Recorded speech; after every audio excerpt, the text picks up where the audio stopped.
begin with breaking coronavirus news. Kansas schools K through 12 will not reopen until after Labor Day. Good afternoon. I'm Laura Moritz. And I'm Kelly Eckerman. Governor Laura Kelly just made that announcement moments ago. KMBC 9's Kelly Gibbs was there and is joining us now live in Topeka. Kelly?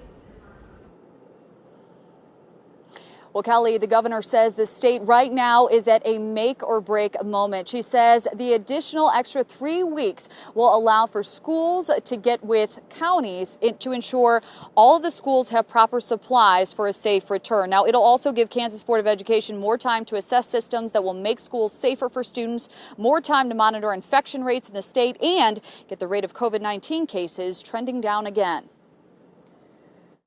I cannot in good conscience open schools when Kansas has numerous hotspots where cases are at an all-time high and continuing to rapidly rise.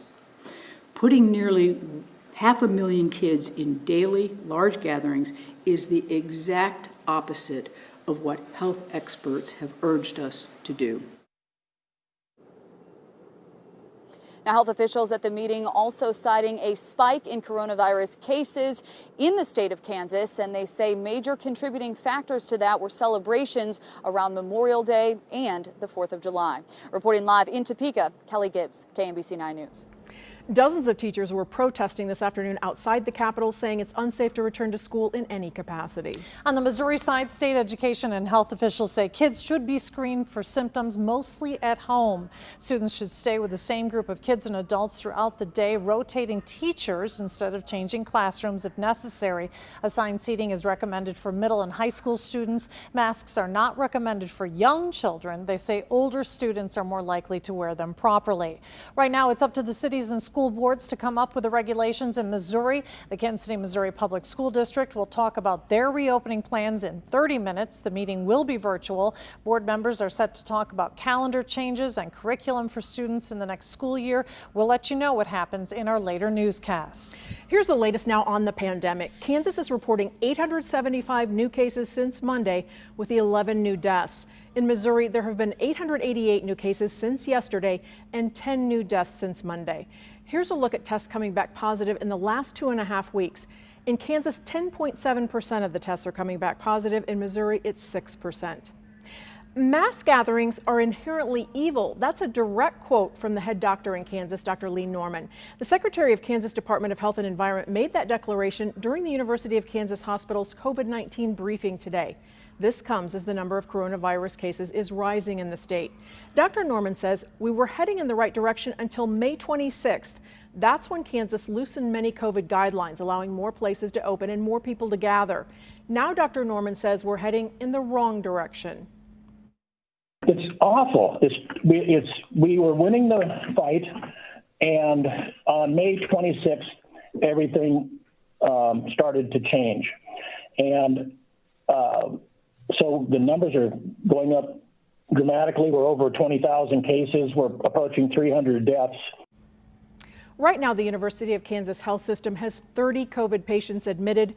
1 is a child, 12 are in ICU. 2 are on ventilators right now. Clay County updated its face mask order. Starting Sunday, July 19th, masks will be required in all public indoor areas, including grocery and retail stores, special events, and public transit. The order is set to remain in place through Sunday, August 23rd. Over the past 2 weeks, Clay County has seen a 36% increase in active COVID-19 cases. There has also been a 300% increase in COVID-19 hospitalizations in the past 30 days.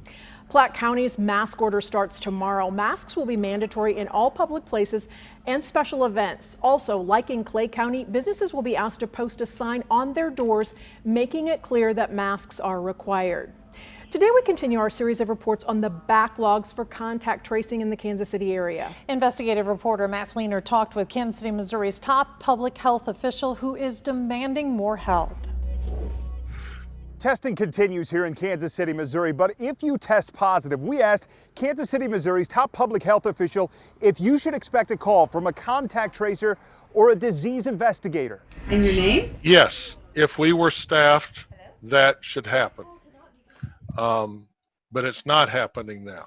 Dr. Rex Archer with the Kansas City, Missouri Health Department has made no secret his department is behind in contact tracing, needing more people to do the job. but I still don't have the dollars to actually pay for those positions. Dr. Archer waiting for money to pay for more staff, even a private company to fill the role in the meantime.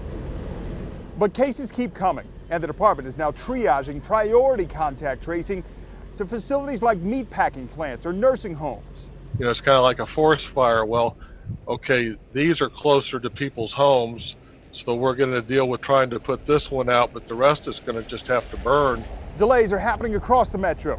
Wyandotte County doing a COVID blitz this week, asking volunteers to step in and make calls, trying to catch up. What chances do we have that our schools are going to be able to stay open this fall if we can't get this under control? Why Dr. Archer says it is so important to wear masks and keep your distance. Matt Fleener, KABC 9 News. Other departments like Platte County are working overtime and weekends. Johnson County says it is struggling with disease investigation at times too.